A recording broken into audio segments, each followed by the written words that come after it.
요셉 가문도 베델을 치러 올라가니 여호와께서 그와 함께 하시니라. 요셉 가문이 베델을 정탐하게 하였는데 그 성읍의 본 이름은 루스라. 정탐꾼들이 그 성읍에서 한 사람이 나오는 것을 보고 그에게 이르되 청하노니 이 성읍의 입구를 우리에게 보이라. 그리하면 우리가 내게 선대하리라 하매 그 사람이 성읍의 입구를 가리킨지라. 이에 그들이 칼날로 그 성읍을 쳤으되 오직 그 사람과 그의 가족을 놓아 보내매 그 사람이 헷 사람들의 땅에 가서 성읍을 건축하고 그것의 이름을 루스라 하였더니 오늘까지 그곳의 이름이 되니라. 므낫세가 베스안과 그에 딸린 마을들의 주민과 다아낙과 그에 딸린 마을들의 주민과 돌과 그에 딸린 마을들의 주민과 이블람과 그에 딸린 마을들의 주민과 무깃도와 그에 딸린 마을들의 주민들을 쫓아내지 못하매 가나안 족속이 결심하고 그 땅에 거주하였더니 이스라엘이 강성한 후에야 가나안 족속에게 노역을 시켰고 다 쫓아내지 아니하였더라. 에브라임이 게셀에 거주하는 가나안 족속을 쫓아내지 못하매 가나안 족속이 게셀에서 그들 중에 거주하였더라. 스불론은 기드론 주민과 나할롤 주민을 쫓아내지 못하였으므로 가나안 족속이 그들 중에 거주하면서 노역을 하였더라. 아셀이 악고 주민과 시돈 주민과 알랍과 악십과 헬바와 아빗과 르홉 주민을 쫓아내지 못하고 아셀 족속이 그 땅의 주민 가나안 족속 가운데 거주하였으니 이는 그들을 쫓아내지 못함이었더라. 납달리는 벳세메스 주민과 벳아낫 주민을 쫓아내지 못하고 그 땅의 주민 가나안 족속 가운데 거주하였으나 벳세메스와 벳아낫 주민들이 그들에게 노역을 하였더라. 아모리 족속이 단 자손을 산지로 몰아넣고 골짜기에 내려오기를 용납하지 아니하였으며 결심하고 헤레스 산과 아얄론과 사알빔에 거주하였더니 요셉의 가문의 힘이 강성함에 아모리 족속이 마침내는 노역을 하였으며 아모리 족속의 경계는 아그라빔 비탈의 바위부터 위쪽이었더라. 아멘. 사사기는 여호수아의 죽음 이후에서부터 내용이 시작됩니다. 먼저 지난주 말씀을 잠시 돌아보겠습니다. 사사기의 상황은 지도자가 없어져 버린 상황이자 소망이 끊어져 버린 것 같은 상황입니다. 그런데 사실은 이스라엘에게 지도자가 없지 않았습니다. 하나님께서 그들의 진정한 지도자이셨어요. 다만 그들이 해야 할 일은 무엇입니까? 하나님께 온전히 순종하며 적극적으로 복을 구하는 것이었어요. 그렇게 하나님만 의지하고 순종할 때 함께 하신 하나님 덕분에 그들은 승리할 수가 있었습니다. 중요한 것은 그러면 무엇입니까? 믿음을 가지고 순종하느냐. 그것의 문제였죠. 그 주제가 오늘 말씀에서도 계속 이어집니다. 사사기 첫 부분에서 유다와 시므온, 베냐민 지파가 언급이 되었다고 한다면 이제 그 다음 부분, 오늘 말씀에서는 다른 6지파의 정복 이야기가 나옵니다. 지도로 보면 대략 이 빨간색 네모칸 쳐져 있는 이쪽 지파들의 내용이라고 할 수가 있겠습니다. 지난주에는 유다와 시므온, 베냐민 그 아래쪽이었다고 한다면 오늘은 위쪽의 이야기라고 우리가 말할 수가 있습니다. 오늘 이 하나님의 말씀을 들으면서 이 지파들이 그들에게 주어진 하나님의 말씀에서 어떻게 반응하였는지를 살펴보고 그리고 그 반응의 의미가 무엇인지를 함께 생각해 보기를 원합니다.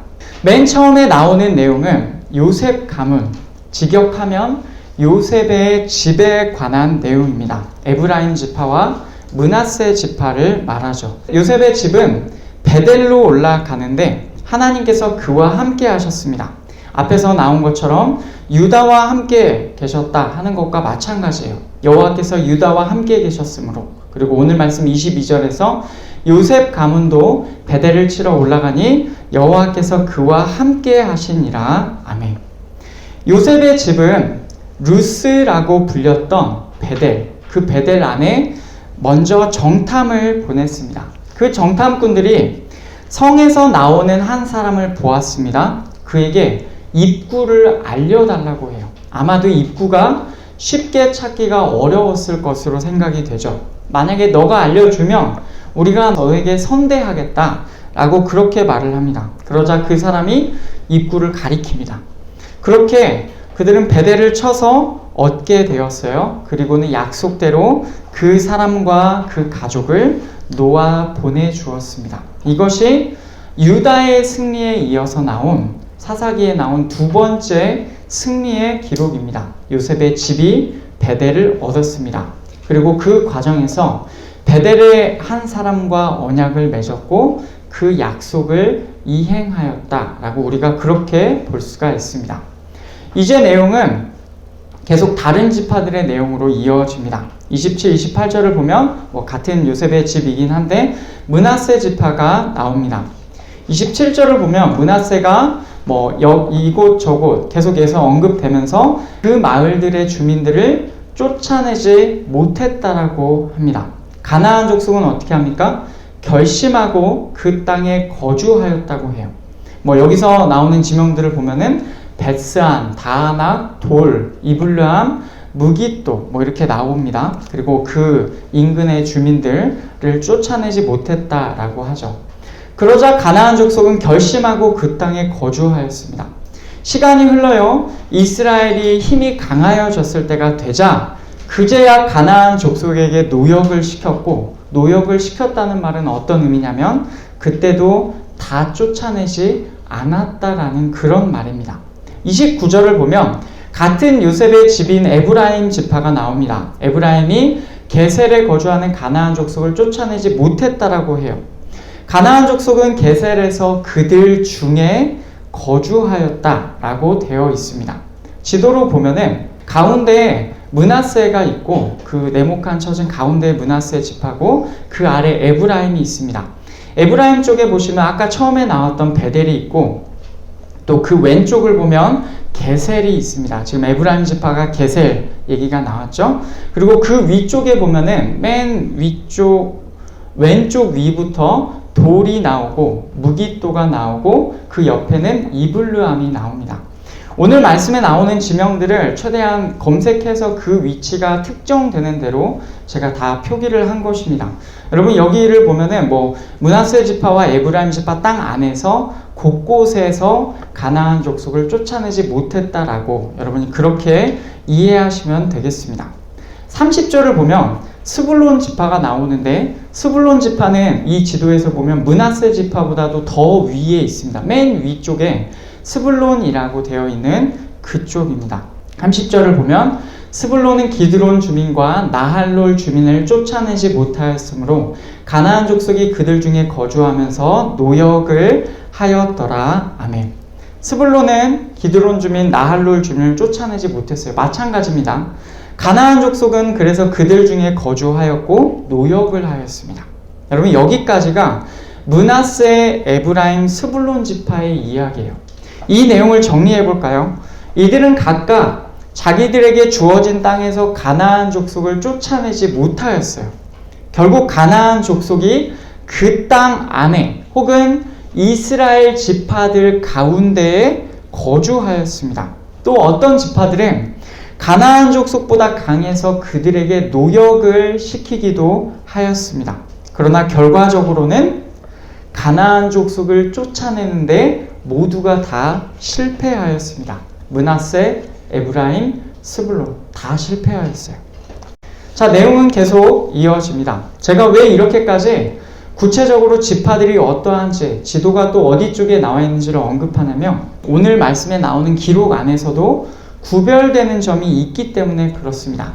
이어지는 지파의 내용들도 실패하였습니다. 결론적으로 말하면. 그러나 그 정도가 앞쪽과는 또 다릅니다. 31절과 32절을 보면 아셀 지파가 나와요. 아셀이 악고 주민과 시돈 주민과 알랍과 악십과 헬바와 아빗과 르홉 주민을 쫓아내지 못했다라고 되어 있습니다. 그리고 그 다음에 나오는 내용이 무엇입니까? 32절. 여러분 같이 읽겠습니다. 아셀 족속이 그 땅의 주민 가나안 족속 가운데 거주하였으니 이는 그들을 쫓아내지 못함이었더라. 아멘. 쫓아내지 못했다 해서 같은 내용인 것처럼 보이는데 자세히 읽어보면 아셀 족속이 그 땅의 주민 가나안 족속 가운데 거주하였다고 합니다. 앞에서는 어땠습니까? 가나안 족속이 그 땅 안에 그들 가운데 거주하였다라고 했거든요. 근데 여기서는 아셀 족속이 그 땅에 거주하는 가나안 족속 가운데 거주하였다고 해요. 뭔가 방향이 반대입니다. 아셀의 땅에서는 가나안 족속이 아셀 족속보다 좀 더 주류의 세력인 것 같습니다. 뭔가 가나안 민족이 소수가 아니라 가나안 족속이 주류를 이루고 아셀이 그 가운데에 거주하고 있었다라는 마치 그런 말씀으로 그렇게 들립니다. 33절을 보면 납달리 지파도 나와요. 납달리는 벳세메스 주민과 벳아나 주민을 쫓아내지 못하고 그 땅의 주민 가나안 족속 가운데 거주하였으나 벳세메스와 벳아나 주민들이 그들에게 노역을 하였더라. 아멘. 벳세메스 주민, 벳아나 주민을 납달리는 쫓아내지 못했어요. 물론 벳세메스와 벳아나 주민들이 그들에게 노역을 하긴 하였습니다. 그런데 납달리 역시도 뭐라고 기록되어 있냐면 그 땅의 주민 가나안 족속 가운데 거주하였다라고 되어 있습니다. 그 땅의 주된 세력이 가나안 족속인 것 같은 그런 어투입니다. 지도를 보면 또 대략적으로 이런 위치가 나옵니다. 왼쪽에 아셀 지파가 크게 나오고 오른쪽에 납달리 지파가 나옵니다. 그 중에 왼쪽부터 보시면 아래쪽부터 악고가 나오고 악십이 나오고 그 다음에 맨 위에 보면 시돈, 유명한 동네죠. 시돈이 나옵니다. 시돈은 아예 이스라엘이 한 번도 점령한 적이 없을 정도로 그 정도 아예 그냥 동떨어진 영역 벗어난 땅으로 기록되어 있습니다. 납달리를 보시면 거기에 추정이긴 합니다만은 아래쪽에 벳세메스가 있고 위쪽에 벳아낫이 있습니다. 대략 이 정도의 위치다라고 보시면 되겠습니다. 분명한 것은 아셀과 납달리도 가나안 족속을 쫓아내는 데 실패하였다는 겁니다. 심지어는 그들이 가나안 족속 가운데에 거주한다고 표현되면서 주도권을 넘겨준 것처럼 그렇게 보입니다. 우리가 지금 살펴보고 있는 내용의 마지막 부분에는 단지파가 나옵니다. 그런데 이 내용은 이제까지 보던 내용 중에서 가장 심각한 상황이 펼쳐집니다. 34절을 보면 아모리 족속이 단 자손을 산지로 몰아넣고 골짜기에 내려오기를 용납하지 아니하였으며 결심하고 헤레스산과 아얄론과 사알빔에 거주하였더니 요셉의 가문의 힘이 강성함에 아모리 족속이 마침내는 노역을 하였으며 아모리 족속의 경계는 아그라빔 비탈의 바위부터 위쪽이었더라. 아멘. 이제까지 그래도 이스라엘 지파로 시작되던 구절이 여기에서는 아모리 족속으로 시작합니다. 아모리 족속이 단 자손을 산지로 몰아넣고 골짜기로 내려오는 것을 허락하지 않았다고 해요. 그리고 아모리 족속은 헤레스산, 야알론, 사알빔 안에 거주하였다고 하죠. 지도로 보겠습니다. 지도로 보면 여기 이 네모난 지역입니다. 왼쪽에 단이라고 보이시죠? 그리고 빨간색으로 표시된 곳이 위쪽이 사알빔이고 아래쪽이 아얄론입니다. 근데 지도의 색깔을 한번 보세요. 녹색은 평지입니다. 그리고 갈색은 산지입니다. 그런데 지금 사알빔과 아얄론이 위치한 데가 거의 그 갈색에서 녹색으로 변한 지역 혹은 변해가는 마지막 지역입니다. 그러니까 다시 말하면 아얄론부터 오른쪽으로가 다 산지이자 그쪽 경계가 골짜기라는 소리예요. 그렇다는 말은 단 지파가 허용된 영역이 이렇게 있는데 그럼 단지파가 실제적으로 얻은 땅이 어디라는 것입니까? 단지파 오른쪽 끄트머리에서 더 오른쪽으로 밀어놓고 이쪽으로 내려오기를 허락하지 않았다는 것은 단지파에게는 주어진 땅이 아무것도 없었다라고 이해해야 합니다. 그러니까 전부 다 단은 자기 땅에 내려오지도 못한 거예요. 사실상 단에게는 거의 아무 땅도 남아있지 않았다라고 우리가 그렇게 이해해야 합니다. 단은 자신의 기업의 땅을 얻는 데 완전히 실패하였습니다. 그래서 바로 이것에서부터 단지파의 이야기가 사사기 뒷부분에서 또 시작이 됩니다. 그 내용은 그때 가서 다시 한번 얘기하겠습니다. 결국 나중에 요셉의 집의 힘이 강성해졌을 때 단지파랑 실제로 마주하고 있는 위쪽의 두 지파들이 므낫세와 에브라임, 요셉의 집입니다. 이들의 힘이 강성해졌을 때 비로소 지금 단지파를 몰아놨던 아모리 족속들이 그때 노역을 하게 되었다라고 그렇게 이해하시면 되겠습니다. 여러분, 여기까지가 오늘 말씀의 내용이에요. 요셉의 집의 승리에서 시작하여 므낫세, 에브라임, 스불론의 실패가 나옵니다. 그리고 아셀과 납달리의 더 큰 실패가 나와요. 그리고 단의 완전한 실패가 나옵니다. 요셉의 집이 베델을 얻었다는 첫 부분의 승리의 기록을 제외하고는 전부 다 실패의 기록인 것만 같습니다. 그래서 우리는 오늘 말씀을 쭉 읽다가 보면 자연스럽게 이 내용을 이렇게 이해합니다. 이스라엘 백성이 가나안 족속을 쫓아내지 못했다. 마치 능력의 부족인 것처럼 우리가 그렇게 읽습니다. 실제로 오늘 말씀에서 상당히 많이 나온 표현이 그것이에요. 27절부터 곳곳에 뭐라고 나옵니까? 쫓아내지 못함에라는 구절이 계속 반복이 됩니다. 쫓아내지 못함에, 쫓아내지 못하였으므로, 쫓아내지 못하고, 쫓아내지 못함이었더라. 계속해서 반복이 됩니다. 6번이나 나와요. 똑같은 표현이 정확하게. 그런데 이 똑같은 히브리어 표현이 28절에서는 어떻게 쓰였냐면 이렇게 쓰였습니다.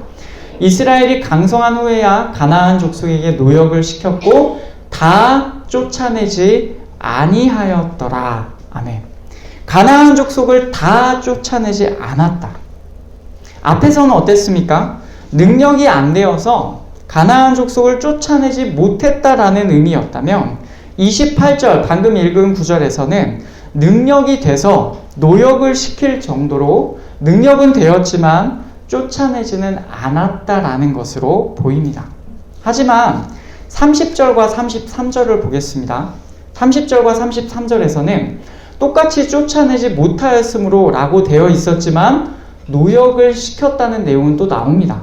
33절도 쫓아내지 못하고 거주하였으나 라고 나오지만 노역을 하였더라 라는 내용이 나옵니다. 여러분, 그러면 어떻게 이해해야 합니까? 스불론이 쫓아내지 못하고 납달리가 쫓아내지 못했습니다. 그런데 쫓아내지 못했다라고 표현된 가나안 족속이 노역을 하고 있어요. 이것을 어떻게 우리는 이해해야 합니까? 능력이 부족하여 쫓아내지는 못했는데 노역은 하고 있습니까? 그러면 능력이 부족해서 쫓아내지 못한 겁니까? 아니면 노역을 시키기 위하여 쫓아내지 않은 것입니까? 이것은 사실 히브리어로 따져보면 그렇게 어려운 문제가 아닙니다. 여기 나오는 부정표현은 우리 한글에서는 못이라고 번역이 되었고 안이라고 번역이 되었는데 사실은 전부 다 같은 단어입니다. 로라는 히브리어 단어인데 영어의 not입니다. 문맥상 못으로 번역할 수가 있어요. 이 경우에는 할 수 있는 능력이 없는 거다라고 읽힙니다. 그리고 이것을 문맥상 안으로 번역할 수가 있습니다. 그럴 경우에는 하려는 의지가 없는 것으로 우리가 그렇게 보통 읽힙니다. 우리말에는 못하다와 안하다의 의미 차이가 상당히 있어요. 이 둘이 대비되는 구조에서 의미 차이가 상당히 있습니다. 그런데 히브리어의 이 단어는 둘의 상황을 딱히 구별하지 않는 것 같습니다. 그저 부정입니다. 만약 능력이 부족해서 이것을 강조해서 못했다, 정말로 못했다, 하고 싶었으나 못했다라고 표현하려고 했다면 다른 표현을 덧붙일 수가 있습니다. 예를 들면 출애굽기 말씀에서 제가 예를 가지고 왔는데 더 숨길 수 없게 되매, 그리고 요술사들도 자기 요술로 그같이 행하여 일을 생기게 하려 하였으나 못하였고, 40장 35절을 보면 모세가 회막에 들어갈 수 없었으니, 이렇게 표현할 수가 있어요.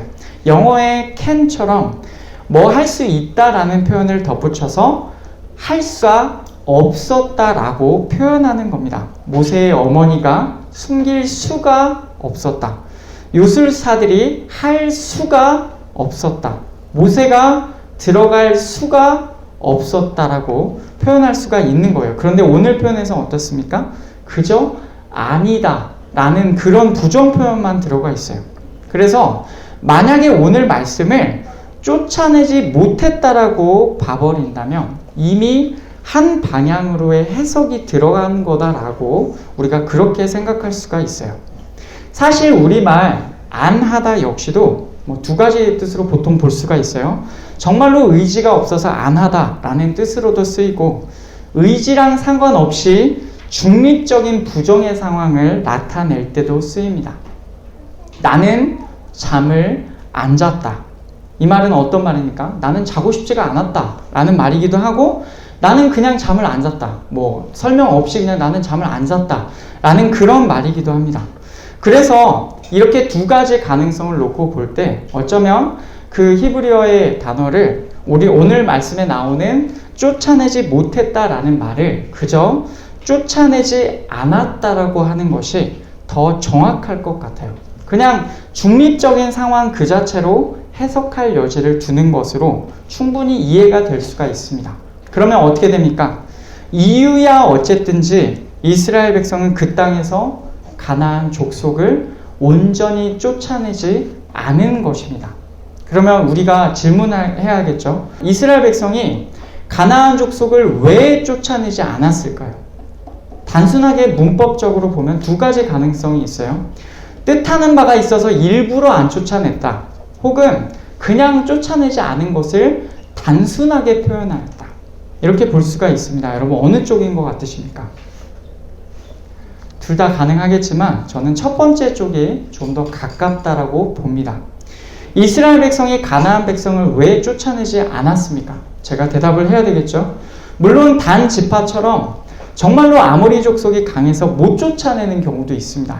해보려고 해도 막 도저히 안 되는 거예요. 산 아래로 내려갈 수가 없는 겁니다. 자기 땅으로 못 돌아가는 거예요. 그러나 오늘 말씀의 많은 경우에 가나안 족속을 쫓아내지 않은 이유는 노역 때문에 그렇습니다. 오늘 말씀 28절과 30절 계속 보면은 노역이란 말이 계속 나와요. 가나안 족속이 그들 중에 거주하면서 노역을 하였더라. 혹은 가나안 족속에게 노역을 시켰더라. 그리고 주민들이 그들에게 노역을 하였더라. 마침내는 노역을 하였다. 라는 내용으로 계속해서 노예 생활을 했다는 거예요. 여기에 나오는 쫓아내지 못했다라는 표현을 단순한 부정인 쫓아내지 않았다로 읽어보시면 그것이 더 확실하게 여러분에게 전달될 것입니다.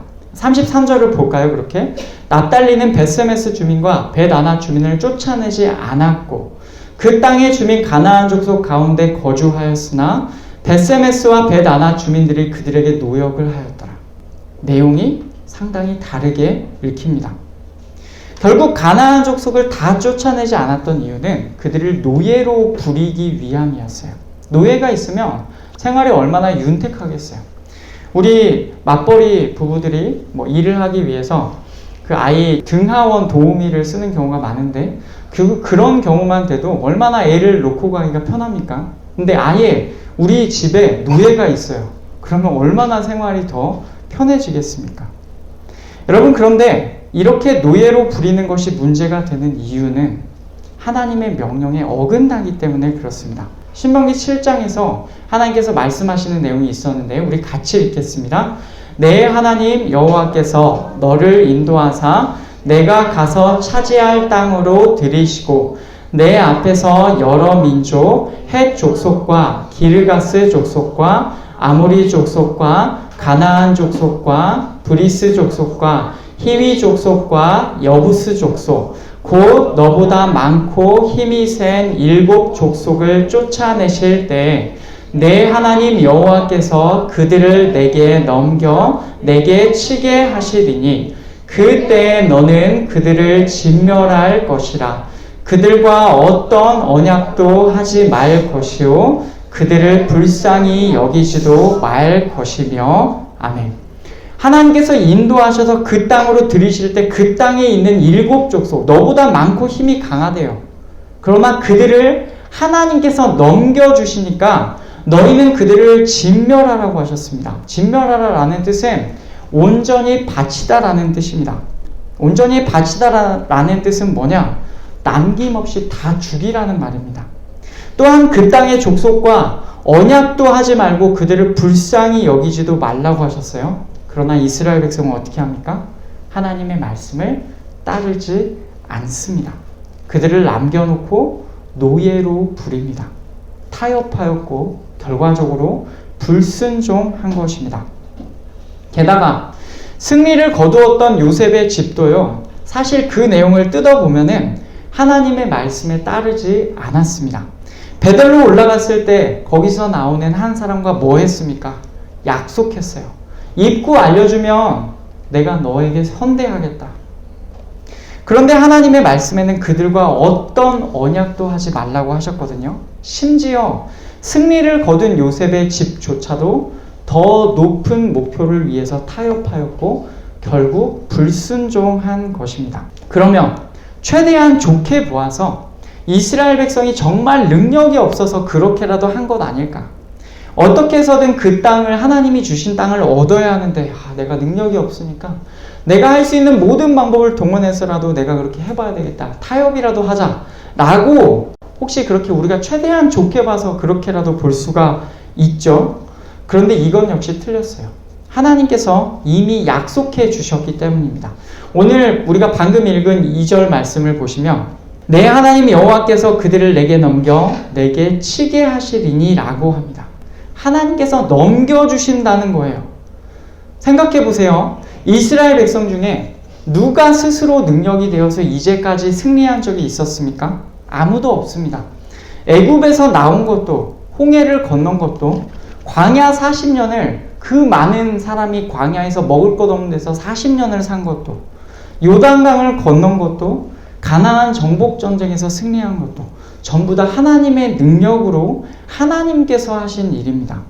그 하나님께서 내가 이제까지 역사를 베풀어 왔는데 내가 여기서도 가나안 족속을 몰아내 주겠다고 약속하신 말씀이 바로 여기 주어져 있어요.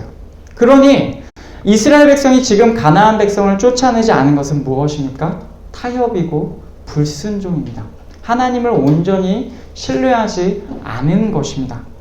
만약 이렇게 생각할 수도 있어요. 그래도 이들의 행동이 좋은 의도 때문은 아니었을까? 그래도 뭔가 좋은 의도를 가지고 뭔가 그 노예를 데리고 뭔가 하나님의 일에 쓰려고 혹시라도 남겨둔 게 아닐까라고 우리가 그렇게 생각해 볼 수가 있죠. 타협이고 불순종입니다. 그러나 그래도 좋은 의도, 선의를 가지고 한 행동이다라고 볼 수도 있지 않을까라는 생각을 갖게 됩니다. 그러나 이것도 말이 안 됩니다. 이것의 가장 극단적인 예를 우리는 잘 압니다. 사무엘상 15장의 사울왕의 죄입니다. 사무엘상 15장 15절을 보시면 사울이 이르되 그것은 무리가 아말렉 사람에게서 끌어온 것인데 백성이 당신의 하나님 여호와께 제사하려 하여 양들과 소들 중에서 가장 좋은 것을 남김이요 그 외의 것은 우리가 진멸하였나이다 하는지라. 아멘. 이 상황도 같은 상황이에요. 하나님께서 아말렉을 진멸하라고 명령하셨습니다. 온전히 바쳐라. 남김없이 다 죽이라. 그런데 사울은 사람들은 진멸하였습니다. 그러나 아말렉 왕 아각은 살려두었고 여기 나오는 대로 좋은 짐승들은 남겨왔습니다. 그러면서 뭐라고 합니까? 하나님께 제사하기 위해서 짐승들을 백성이 남겨왔다라고 그렇게 이야기를 합니다. 그 말을 들은 사무엘이 이렇게 말을 해요.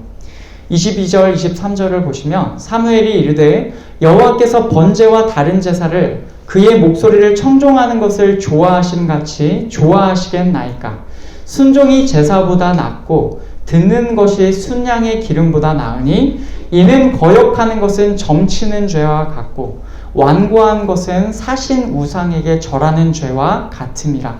왕이 여호와의 말씀을 버렸으므로 여호와께서도 왕을 버려 왕이 되지 못하게 하셨나이다 하니. 아멘. 순종이 제사보다 낫고 듣는 것이 숫 양의 기름보다 낫다고 합니다. 거역하는 것은 점치는 죄와 같다고 하고 완고한 것은 사신 우상에게 절하는 죄와 같다고 합니다. 동시에 하나님께서 사울왕을 버리셨다고 그렇게 말을 하죠. 아무리 선한 의도를 가지고 했던 일이라 주장하더라도 불순종은 불순종입니다. 지금 이스라엘 백성도 하나님 앞에서 불순종한 것입니다.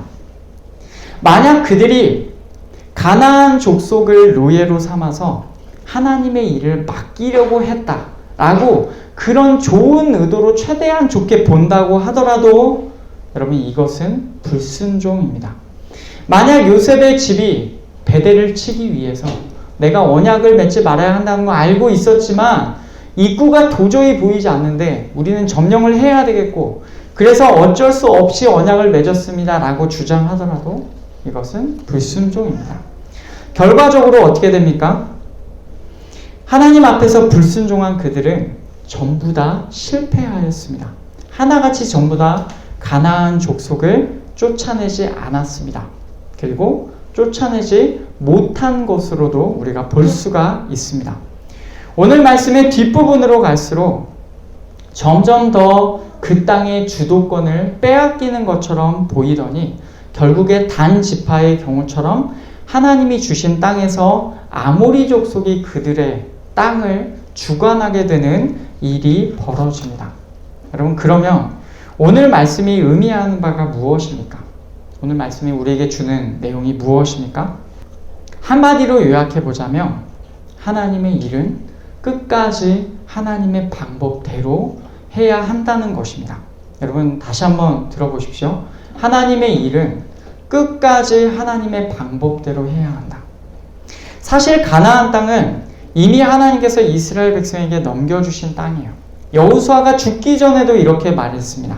여호수아 23장을 보시면 너희의 하나님 여호와 그가 너희 앞에서 그들을 쫓아내사 너희 목전에서 그들을 떠나게 하시리니 너희의 하나님 여호와께서 너희에게 말씀하신 대로 너희가 그 땅을 차지할 것이라. 그러므로 너희는 크게 힘써 모세의 율법책에 기록된 것을 다 지켜 행하라. 그것을 떠나 우로나 좌로나 치우치지 말라. 아멘. 하나님께서 너희 앞에서 그들을 쫓아내사 너희 목전에서 그들을 떠나게 하신다. 이미 하나님께서 그들을 쫓아내신다고 선포되었습니다. 이스라엘 백성은 그저 순종하면서 그 땅을 차지하면 됩니다. 물론 눈앞에 보이는 상황은 전혀 안 그렇죠. 도저히 내가 어떻게 이 땅을 차지하지? 여러분 근데 과거를 돌아보시면 모두 똑같았어요.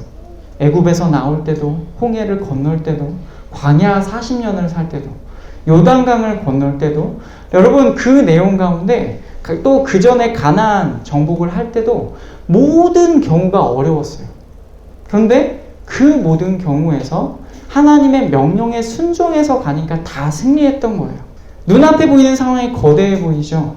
근데 하나님의 명령에 순종하면서 지금까지 왔던 겁니다. 그래서 그 높은 것들이 지금까지 다 무너졌던 거예요. 이스라엘 백성은 여기에서도 그저 순종하면서 그 땅을 차지하면 됐습니다.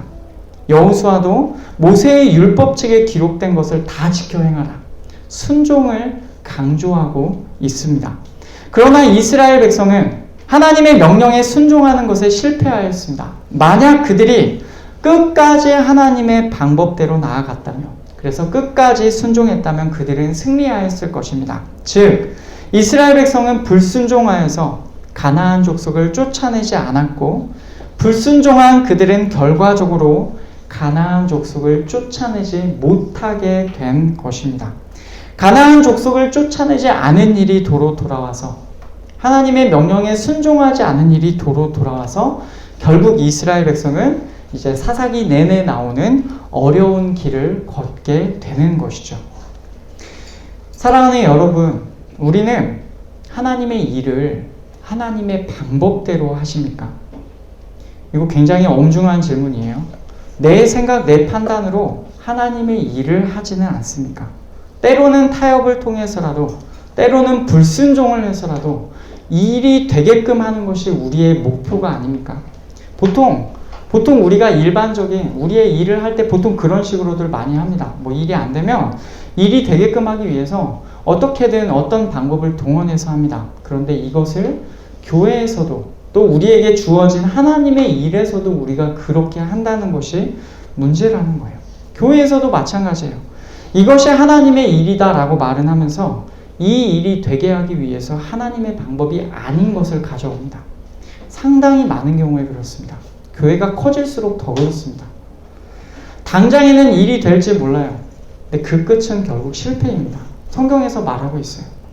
하나님께서 오늘 말씀에서처럼 불순종하는 자들로 하여금 실패를 보게 하실 겁니다.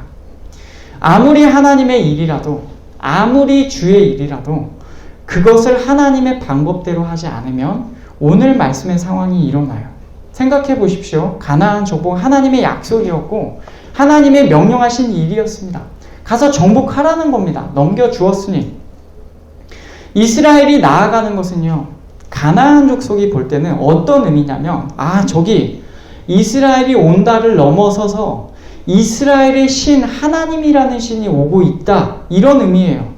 이스라엘이 만약에 이긴다는 것은 어떤 의미입니까? 이스라엘이 이기는 것을 넘어서서 그들의 신인 하나님이 자기들의 신을 이기는 것과 같았어요. 그래서 지난주에 아도니 베섹도 뭐라고 했습니까? 하나님이 내게 갚으심이로다라고 말한 거예요. 진짜로 엄청난 믿음이 있어서 그렇게 얘기한 게 아니라 이스라엘의 신이 나를 이겼다라는 그런 말을 한 겁니다. 이런 상황에서도 하나님께서는 한결같이 우리에게 순종을 요구하십니다. 설령 당신의 이름이 이방인들 사이에서 땅에 떨어진다고 하더라도 하나님께서는 그것을 감수하시고라도 하나님의 백성인 우리가 순종하는 것이 더 중요하셨어요. 당신의 이름이 당장 땅에 떨어지더라도, 이스라엘이 패배하더라도 나는 내 백성이 나에게 순종하는 것이 더 중요하다라고 하나님께서 하신 겁니다. 그러니 우리에게 하나님의 말씀을 들을 귀와 분별할 마음이 있었으면 좋겠어요. 무엇이 순종이고 무엇이 불순종인지, 무엇이 하나님의 방법이고 무엇이 하나님의 방법이 아닌지 우리가 알 수 있었으면 좋겠습니다.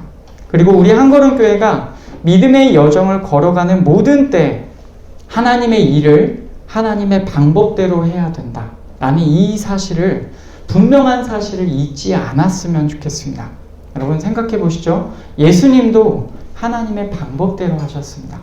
겟세마네에서 정말로 간절하게 이 잔을 내게서 옮겨주십시오 라고 기도하신 예수님의 본심이거든요. 그런데 기도하는 중에 예수님께서 당신의 뜻보다 하나님 아버지의 뜻을 더 취하셨습니다. 그래서 십자가를 기꺼이 지셨죠. 십자가 위에서도 많은 사람들이 조롱합니다. 너가 진짜로 하나님의 아들이거든 내려와봐라. 우리를 구원해봐라. 뭐 이렇게 얘기하는데도 예수님이 능력이 없어서 안 내려오셨습니까? 당장에 하나님의 아들 권세가 있는 분임을 못 보여주십니까? 아니요. 예수님께서는 그렇게 하지 않으셨어요.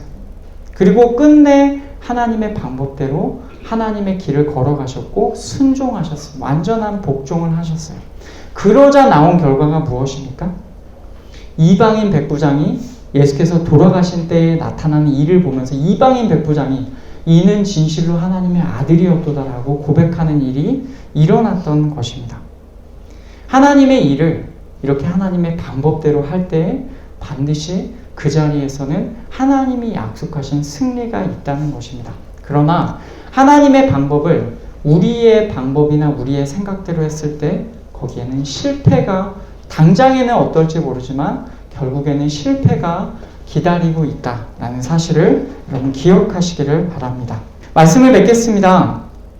이스라엘 백성은 가나안 족속을 쫓아내는 것을 못하였습니까? 아니면 쫓아내는 것을 안 하였습니까? 하나님께 온전히 순종하면 쫓아낼 수 있다라는 것을 생각해 볼 때 결과적으로 그들은 쫓아내지 않았습니다.